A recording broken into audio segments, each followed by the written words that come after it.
Deep within a glen, tucked up against a scraggly-faced mountain, lived a small Scotch pine. This was no normal tree.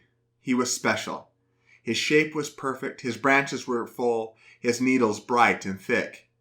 His mother, a grand tree who watched over the moss-covered stones in Gurgling Creek, knew he was destined for something great.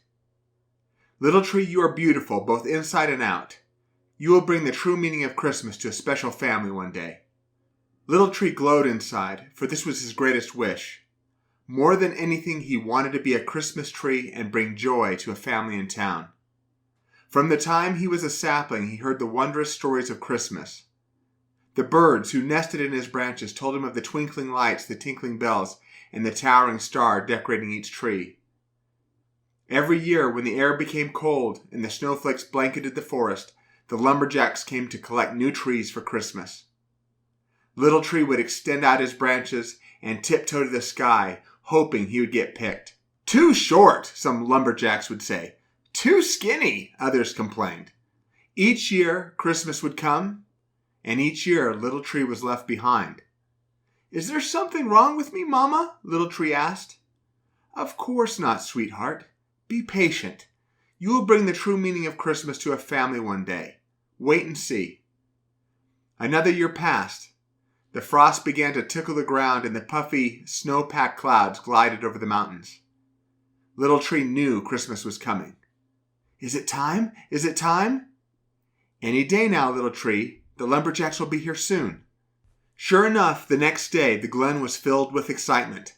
The lumberjacks had returned to harvest this year's Christmas trees. Little Tree stood his tallest. He spread his branches his farthest. "Please, oh please," he whispered, "pick me." "What a perfect, beautiful tree!" exclaimed a lumberjack when he saw Little Tree. "Your branches are so full, your needles so bright. You must be the most special tree in the whole forest. You will make a family so happy this Christmas." Little Tree was excited. "Mama, I'm going to have decorations and sparkling lights. Presents will collect under my branches. The whole family is going to gather around me. I'm going to be the center of a family's Christmas." She smiled. "Always remember, you are a special, beautiful tree, and you will bring the true meaning of Christmas to a family." The lumberjack cradled Little Tree in his arms and carried him back to his truck. He loaded him into the bed with the other trees and fastened them down with rope. The pickup let out a rusty cough and sparked to life. All of the trees beamed, delighted to be headed into town for Christmas. But the old road into town was icy and filled with cracks. As the pickup crept down the mountain, the jostling shook Little Tree free from the protective ropes. He slid until one of his branches became lodged against the metal bed. The pickup hit a monstrous jagged stone. There was a jolt and snap. One of Little Tree's beautiful branches splintered in two. Eventually, the pickup reached the tree lot. The trees were unloaded and stood up for inspection. The owner of the tree lot, a wide man with green suspenders, waddled over to them. Little Tree immediately caught his eye. "What an exquisite tree! You will sell fast," he said, spinning him around and exposing Little Tree's broken branch. He frowned. "What a shame. You would have fetched top dollar." "Do you want us to get rid of him, boss?" one of his helpers asked. The tree lot owner rubbed his chin. "Nah, let's put him in the front of the lot for everyone to see." "But why, boss? He's busted." "Not from this side he isn't," he said, spinning Little Tree around. "People will see how perfect he is from the road and hurry in to buy him up." "But when they see that—" "Ah," his helper said with a smile. "Smart thinking, boss." Little Tree was placed in the front of the lot, underneath a bright lamp for all to see. He was so happy. From where he was standing, he could see all of Main Street. As night fell, the town burst into color and activity. Christmas lights were strung from every light pole, decorations dotted every window. Young children pressed their faces up against the department store window and gazed, wide-eyed, at all the new toys. Little Tree couldn't believe his luck. Christmas was even better than the birds' stories. "Will you look at that one?" a man said, pointing at Little Tree with a gaggle of kids nipping at his heels. "He's a beauty." Little Tree's needles bristled with excitement. This was going to be his family. He knew it. "Can we get him? Can we get him?" a girl squealed. As the man circled around Little Tree, his face fell. "Oh, not this one. He's not good enough. We can find a better tree. Come on, kids. I think I saw a pretty one over here." Little Tree was confused. He stood up tall. He spread his branches wide. He didn't understand what happened. Why wasn't he chosen? Only a few minutes later, another family came. They rushed toward him, looked him over, but they too moved on and picked a different tree. Night after night, the town would bustle with excitement. Carolers would sing, bells would ring, and snowmen would pop up with corncob pipes and red scarves. Little Tree's hope remained. "This is the night. I know it. A family's going to choose me, and they will all gather around me for Christmas." But each night, Little Tree would be examined and left behind for another tree. But he was determined to not feel bad. "My mama said I was a beautiful, special tree, and I would bring the true meaning of Christmas to a family. So I know I will be chosen." And then the strangest thing happened. One night, the tree lot's lights didn't come on.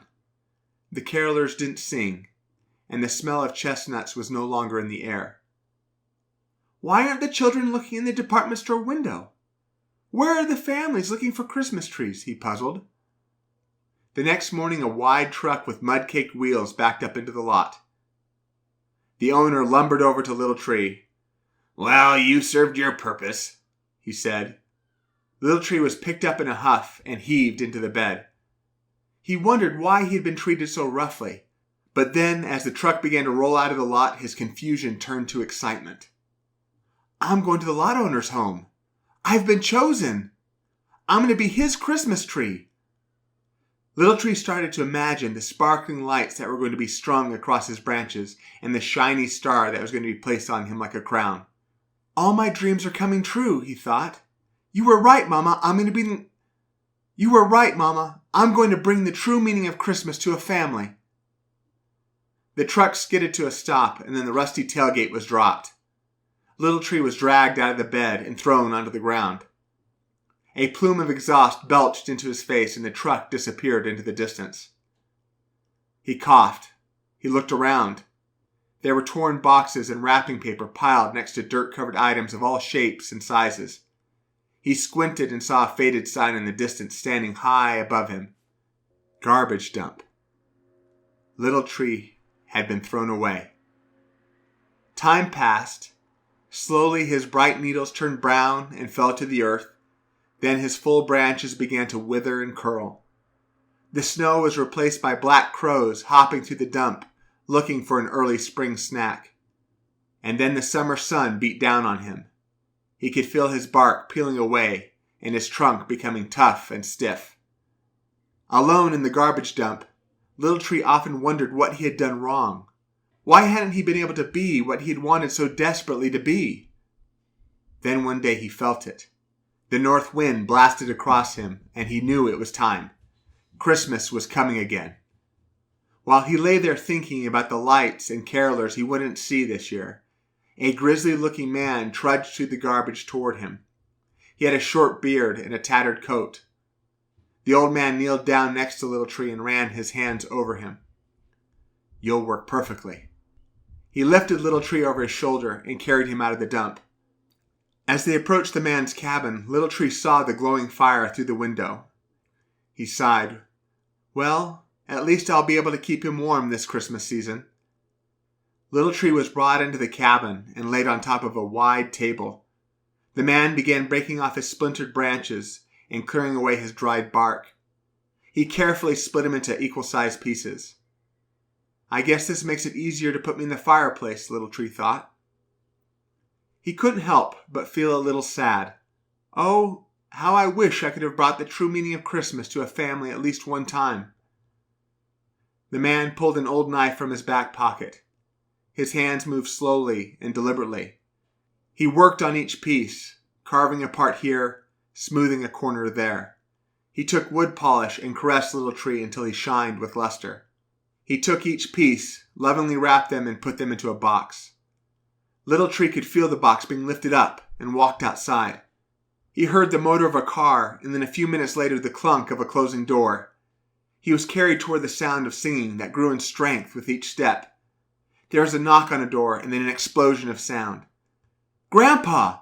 A little girl squealed. "Hello, sweetheart," the old man said. "Is that for me?" she asked. "It certainly is." Little Tree felt the box handed to the little girl and then brought into the house. "What is it, Grandpa?" "You'll have to open it to find out, my most special girl." The girl opened the box and pulled out the first wrapped gift. She tore away the paper and found an expertly carved lamb. "Wow," she exclaimed. "It's so beautiful." Little Tree glowed inside. "She likes me," he thought. She opened another. "A donkey! I love him!" She opened the third gift, and it was a man with a crown, wearing elegant robes, on one knee. "Who's that?" "He was a king," the old man said. "Why is he kneeling if he's a king?" The old man smiled. "Keep opening." Little Tree was excited as the girl, wondering what was coming next. She opened the next piece and gasped. She turned and hugged her grandfather. "Who is it, honey?" "It's baby Jesus." "You're right. And who was he?" "Our Savior and the true meaning of Christmas." Little Tree's heart soared. He had done it. He had brought the true meaning of Christmas to a family at last. And every year, when the air would turn cold and the snow would begin to fall, Little Tree would be brought out and set in the middle of the home for everyone to gather round and remember what Christmas is all about.